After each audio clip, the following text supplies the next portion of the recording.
एक बुढ़िया थी, उसके 7 बेटे थे। 6 कमाने वाले थे जबकि एक निकम्मा था। बुढ़िया 6 बेटों की रसोई बनाती, भोजन कराती और उनसे जो कुछ जूठन बचती वह 7वें को दे देती।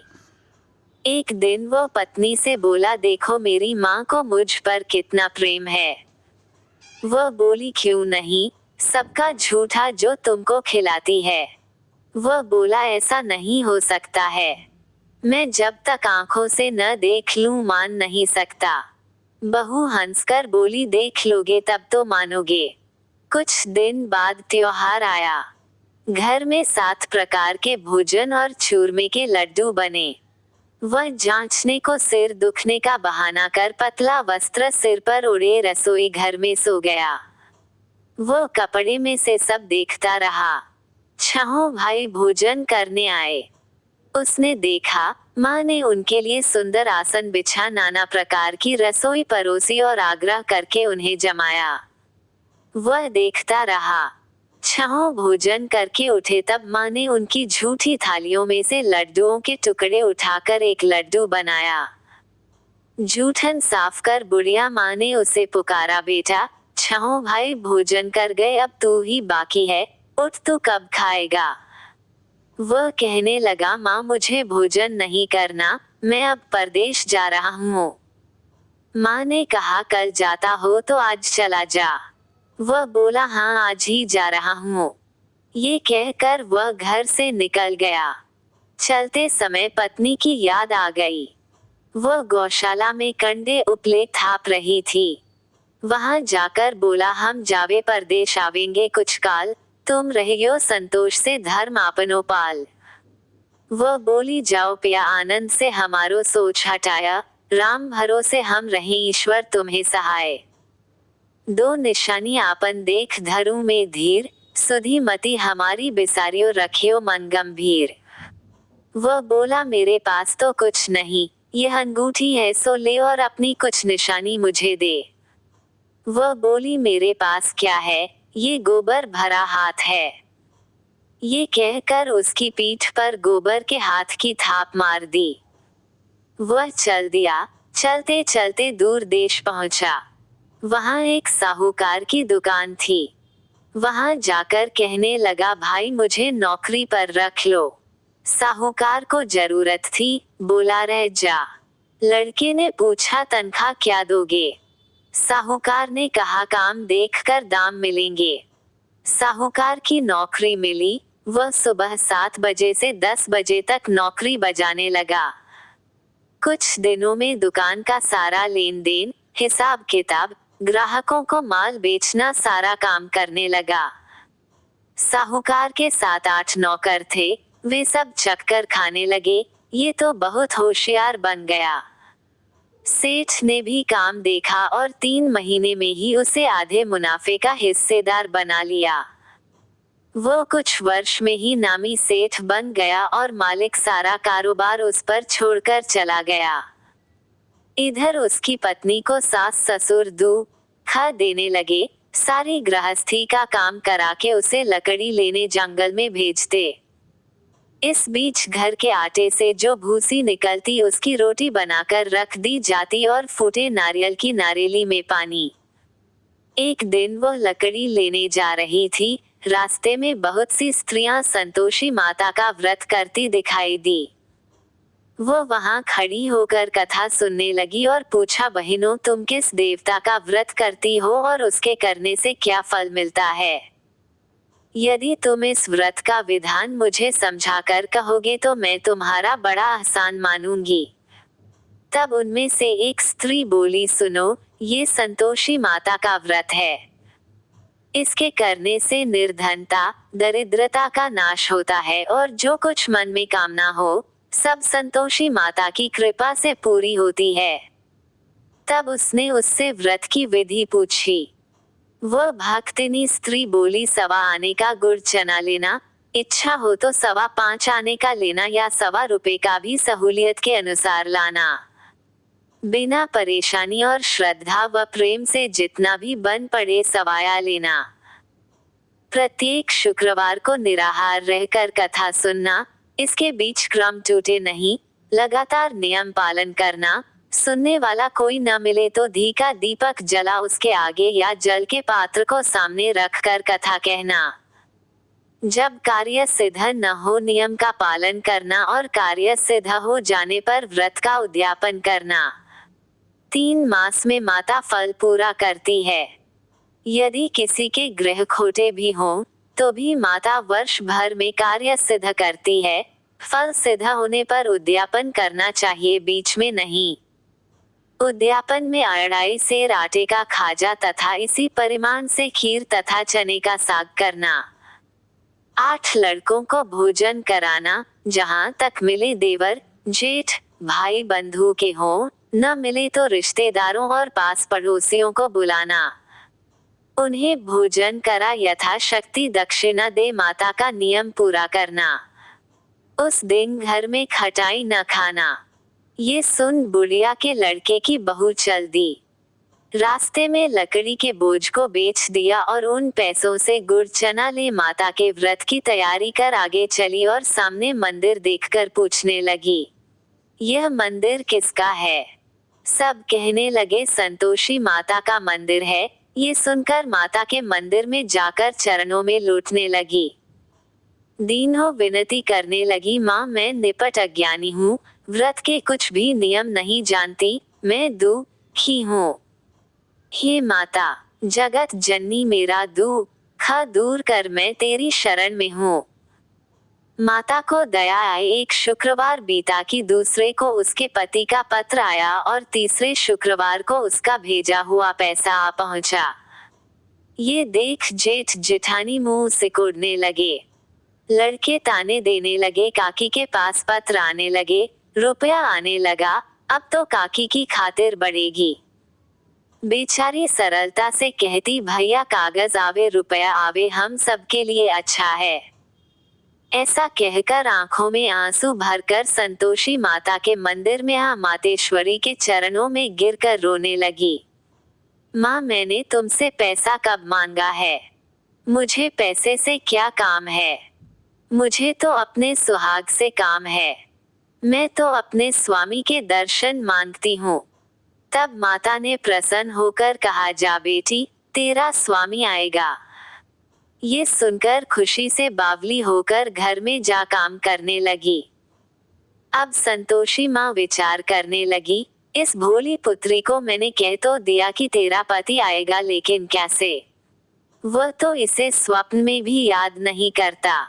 उसे याद दिलाने को मुझे ही जाना पड़ेगा। इस तरह माताजी उस बुढ़िया के बेटे के पास जा स्वप्न में प्रकट हो कहने लगी, साहूकार के बेटे, सो रहा है या जागता है? वह कहने लगा, माता सोता भी नहीं, जागता भी नहीं हूँ, कहो क्या आ गया है? माँ कहने लगी, तेरे घर बार कुछ है कि नहीं? वह बोला, मेरे पास सब कुछ है, माँ बाप है, बहू है, क्या कमी है? माँ बोली, भोले पुत्र, तेरी बहू घोर कष्ट उठा रही है, तेरे माँ बाप उसे परेशानी दे रहे हैं। वह तेरे लिए तरस रही है, तू उसकी सुध ले। वह बोला, हाँ माता जी ये तो मालूम है, परंतु जाऊं तो कैसे? परदेश की बात है, लेन देन का कोई हिसाब नहीं, कोई जाने का रास्ता नहीं आता, कैसे चला जाऊं? माँ कहने लगी, मेरी बात मान, सवेरे नहा धोकर संतोषी माता का नाम ले, घी का दीपक जला दंडवत कर दुकान पर जा बैठ। देखते देखते सारा लेन देन चुक जाएगा, जमा का माल बिक जाएगा, सांझ होते होते धन का भारी ढेर लग जाएगा। अब बूढ़े की बात मानकर वह नहा धोकर संतोषी माता को दंडवत घी का दीपक जला दुकान पर जा बैठा। थोड़ी देर में देने वाले रुपया लाने लगे, लेने वाले हिसाब लेने लगे। कोठे में भरे सामान के खरीददार नकद दाम दे सौदा करने लगे। शाम तक धन का भारी ढेर लग गया। मन में माता का नाम ले चमत्कार देख प्रसन्न हो घर ले जाने के वास्ते गहना कपड़ा सामान खरीदने लगा। यहाँ काम से निपट तुरंत घर को रवाना हुआ। उधर उसकी पत्नी जंगल में लकड़ी लेने जाती है, लौटते वक्त माताजी के मंदिर में विश्राम करती। वो तो उसके प्रतिदिन रुकने का जो स्थान ठहरा, धूल उड़ती देख वो माता से पूछती है, हे माता, ये धूल कैसे उड़ रही है? माता कहती है, हे पुत्री, तेरा पति आ रहा है। अब तू ऐसा कर, लकड़ियों के 3 बोझ बना ले, एक नदी के किनारे रख और दूसरा मेरे मंदिर पर व तीसरा अपने सिर पर। तेरे पति को लकड़ियों का गट्ठर देख मोह पैदा होगा, वह यहाँ रुकेगा, नाश्ता पानी खाकर माँ से मिलने जाएगा, तब तू लकड़ियों का बोझ उठाकर जाना और चौक में गट्ठर डालकर जोर से आवाज लगाना, लो सासू जी, लकड़ियों का गट्ठर लो, भूसी की रोटी दो, नारियल के खेपड़े में पानी दो, आज मेहमान कौन आया है? माताजी से बहुत अच्छा कहकर वह प्रसन्न मन से लकड़ियों के 3 गट्ठर बनाई, एक नदी के किनारे पर और एक माताजी के मंदिर पर रखा। इतने में मुसाफिर आ पहुंचा। सूखी लकड़ी देख उसकी इच्छा उत्पन्न हुई कि हम यहीं पर विश्राम करें और भोजन बनाकर खा पीकर गांव जाएं। इसी तरह रुककर भोजन बना, विश्राम करके गांव को गया। सबसे प्रेम से मिला। उसी समय सिर पर लकड़ी का गट्ठर लिए वह उतावली सी आती है। लकड़ियों का भारी बोझ आंगन में डालकर जोर से 3 आवाज देती है, लो सासू जी, लकड़ियों का गट्ठर लो, भूसी की रोटी दो, आज मेहमान कौन आया है? ये सुनकर उसकी सास बाहर आकर अपने दिए हुए कष्टों को भुलाने हेतु कहती है, बहू ऐसा क्यों कहती है? तेरा मालिक ही तो आया है। आ बैठ, मीठा भात खा, भोजन कर, कपड़े गहने पहन। उसकी आवाज सुन उसका पति बाहर आता है। अंगूठी देख व्याकुल हो जाता है। माँ से पूछता है, माँ ये कौन है? माँ बोली, बेटा ये तेरी बहू है। जब से तू गया है तब से सारे गांव में भटकती फिरती है। घर का कामकाज कुछ करती नहीं, 4 पहर आकर खा जाती है। वह बोला, ठीक है माँ, मैंने इसे भी देखा और तुम्हें भी, अब दूसरे घर की ताली दो, उसमें रहूंगा। माँ बोली, ठीक है, जैसी तेरी मर्जी। तब वो दूसरे मकान की तीसरी मंजिल का कमरा खोल सारा सामान जमाया। एक दिन में राजा के महल जैसा ठाट बाट बन गया। अब क्या था, बहू सुख भोगने लगी। इतने में शुक्रवार आया। उसने पति से कहा, मुझे संतोषी माता के व्रत का उद्यापन करना है। पति बोला, खुशी से कर लो। वह उद्यापन की तैयारी करने लगी। जेठानी के लड़कों को भोजन के लिए कहने गई।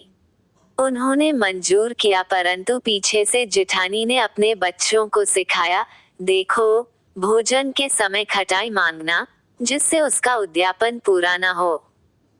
लड़के जीमने आए, खीर खाना पेट भर खाया, परंतु बाद में खाते ही कहने लगे, हमें खटाई दो, खीर खाना हमको नहीं भाता, देखकर अरुचि होती है। वह कहने लगी, भाई खटाई किसी को नहीं दी जाएगी, ये तो संतोषी माता का प्रसाद है। लड़के उठ खड़े हुए, बोले, पैसा लाओ। भोली बहू कुछ जानती नहीं थी, उन्हें पैसे दे दिए। लड़के उसी समय हट करके इमली खटाई ले खाने लगे। ये देखकर बहू पर माताजी ने कोप किया। राजा के दूत उसके पति को पकड़ कर ले गए। जेठ माने वचन कहने लगे, लूट लूट कर धन इकट्ठा कर लाया है, अब सब मालूम पड़ जाएगा जब जेल की मार खाएगा। बहू से यह सहन नहीं हुए रोती हुई माताजी के मंदिर गई, कहने लगी, हे माता, तुमने क्या किया? हंसा कर अब भक्तों को रुलाने लगी। माता बोली, बेटी तूने उद्यापन करके मेरा व्रत भंग किया है। वह कहने लगी, माता मैंने कुछ अपराध किया है, मैंने तो भूल से लड़कों को पैसे दे दिए थे, मुझे क्षमा करो, मैं फिर तुम्हारा उद्यापन करूंगी। माँ बोली, अब भूल मत करना। वह कहती है, अब भूल नहीं होगी, अब बतलाओ वे कैसे आवेंगे? माँ बोली, जा पुत्री, तेरा पति तुझे रास्ते में आता मिलेगा। वह निकली, राह में पति आता मिला। वह पूछी, कहाँ गए थे? वह कहने लगा, इतना धन जो कमाया है उसका टैक्स राजा ने मांगा था, वह भरने गया था। वह प्रसन्न हो बोली, भला हुआ, अब घर को चलो। कुछ दिन बाद फिर शुक्रवार आया। वह बोली, मुझे फिर माता का उद्यापन करना है। पति ने कहा, करो। बहू फिर जेठ के लड़कों को भोजन को कहने गई। जेठानी ने एक दो बातें सुनाई और सब लड़कों को सिखाने लगी, तुम सब लोग पहले ही खटाई मांगना। लड़के भोजन से पहले कहने लगे, हमें खीर नहीं खानी, हमारा जी बिगड़ता है, कुछ खटाई खाने को दो। वह बोली, खटाई किसी को नहीं मिलेगी, आना हो तो आओ। वह ब्राह्मण के लड़के लाकर भोजन कराने लगी। यथाशक्ति दक्षिणा की जगह एक एक फल उन्हें दिया। संतोषी माता प्रसन्न हुई। माता की कृपा होते ही 9वें मास में उसके चंद्रमा के समान सुंदर पुत्र प्राप्त हुआ। पुत्र को पाकर प्रतिदिन माता जी के मंदिर को जाने लगी। माँ ने सोचा, ये रोज आती है, आज क्यों न इसके घर चलूं। यह विचार कर माता ने भयानक रूप बनाया। गुड़ चने से सना मुख, ऊपर सूंड के समान होठ, उस पर मक्खियां भिन भिन कर रही थी। देहली पर पैर रखते ही उसकी सास चिल्लाई, देखो रे, कोई चुड़ैल डाकिन चली आ रही है, लड़कों इसे भगाओ, नहीं तो किसी को खा जाएगी। लड़के भगाने लगे, चिल्लाकर खिड़की बंद करने लगे। बहू रोशनदान में से देख रही थी, प्रसन्नता से पगली बन चिल्लाने लगी, आज मेरी माताजी मेरे घर आई है, वह बच्चे को दूध पीने से हटाती है। इतने में सास का क्रोध फट पड़ा। वह बोली, क्या उतावली हुई है, बच्चे को पटक दिया। इतने में माँ के प्रताप से लड़के ही लड़के नजर आने लगे। वह बोली, माँ मैं जिसका व्रत करती हूँ ये संतोषी माता है। सबने माता जी के चरण पकड़ लिए और विनती कर कहने लगे, हे माता, हम मूर्ख हैं, अज्ञानी हैं, तुम्हारे व्रत की विधि हम नहीं जानते, व्रत भंग कर हमने बड़ा अपराध किया है, जगमाता आप हमारा अपराध क्षमा करो। इस प्रकार माता प्रसन्न हुई। बहू को प्रसन्न हो, जैसा फल दिया वैसा माता सबको दे, जो पढ़े उसका मनोरथ पूर्ण हो। बोलो संतोषी माता की जय।